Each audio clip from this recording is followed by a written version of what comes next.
साफ करना सीख रहे हैं।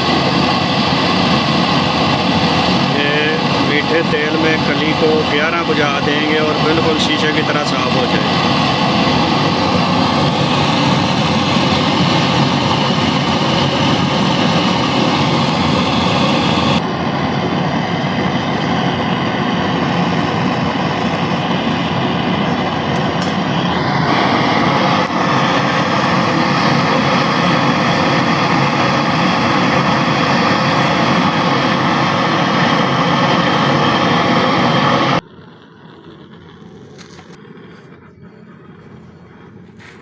अस्सलामुअलैकुम वरहमतुल्लाह। आज हमने सीखा जी कली को साफ़ करने का तरीका। ये कली थी मेरे पास 50 ग्राम, गरम कर के मैंने इसको मीठे तेल में भिगो दी है और ये अल्हम्दुलिल्लाह साफ़ हो गई है। अब आगे किसी भी अमल में लाना चाहो तो इसको ले आओ।